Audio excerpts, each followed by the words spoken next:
বিসমিল্লাহির রহমানির রহিম। আসসালামু আলাইকুম। কেমন আছেন আমার ভিউয়ার্সরা? আশা করি ভালো আছেন। আমি আলহামদুলিল্লাহ আল্লাহর মেহেরবানিতে ভালো আছি। আজকে আপনাদের জন্য নারিকেল দিয়ে ২ রকমের নাড়ু বানিয়ে দেখাবো। আশা করি আপনাদের ভালো লাগবে। প্রথমে আমি একটা ফ্রাই প্যানে ২টা নারিকেল কুড়িয়ে নিলাম আর পরিমাণ মতো গুড় দিয়ে সেটাকে পাকিয়ে নেব। নাড়াচাড়া করে যখন গুড়টা গড়লে যাবে তখন আমি এটার মধ্যে ১ টেবিল চামচ ঘি আর ১ কাপ ১ টেবিল চামচ ঘি দিয়ে দিলাম। তারপরে দিয়ে এটাকে নাড়াচাড়া করব। করে তার মধ্যে আমি দিচ্ছি। তার মধ্যে একটু আমি এই যে ১ কাপ পরিমাণ গুঁড়া দুধ দিয়ে দিলাম। একটু এলাচি গুঁড়া দিয়ে দেব। দিয়ে আমি এটাকে শুকাইতে থাকবো। যখন শুকায় একদম আঠালো হয়ে যাবে, যে নাড়ু বানানোর মতো অবস্থা হয়ে যাবে, তখন আমি এটাকে নামিয়ে নেব। এখন আমি এটাকে অনবরত নাড়তে থাকবো। এই যে এলাচি গুঁড়াও দিয়ে দিলাম।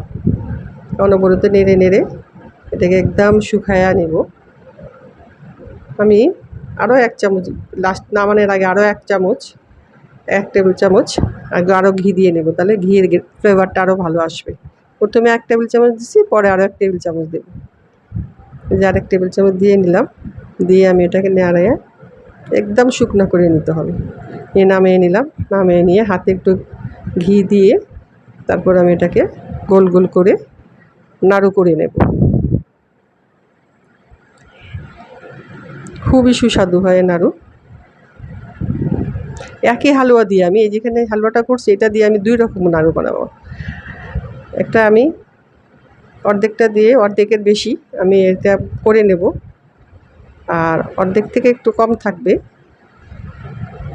প্রায় একটু কম রাখবো।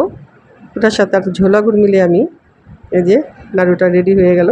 এখন আমি ২ কাপ বাদাম ভাজা, ২ কাপ চাল ভাজা আর ১ কাপ তিল ভাজা করে নিয়েছিলাম। এখন আমি এই চালগুলাকে আমি ব্লেন্ডারে ব্লেন্ড করে নেব।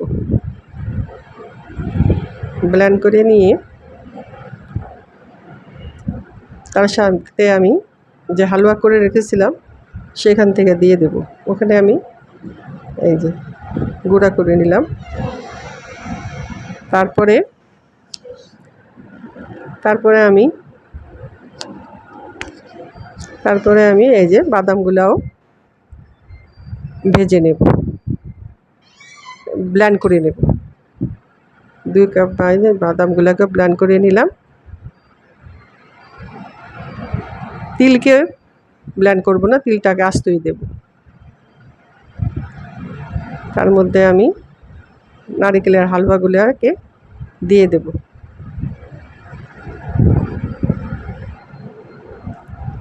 যতটুকু মিষ্টি লাগবে সে পরিমাণ আমি দিয়ে নেব।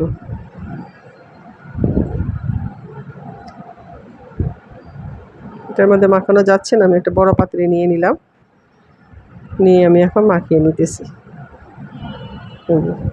আমি কিছু ঝোলা গুঁড়ো সাথে দিয়ে দেব।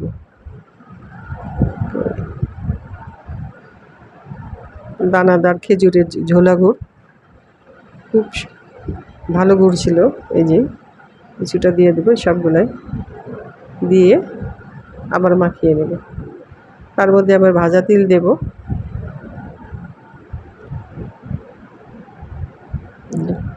মিষ্টি মনে হয় একটু কম লাগলো, আমি আরেকটু হালুয়া ভেঙে দিয়ে দিলাম। দিয়ে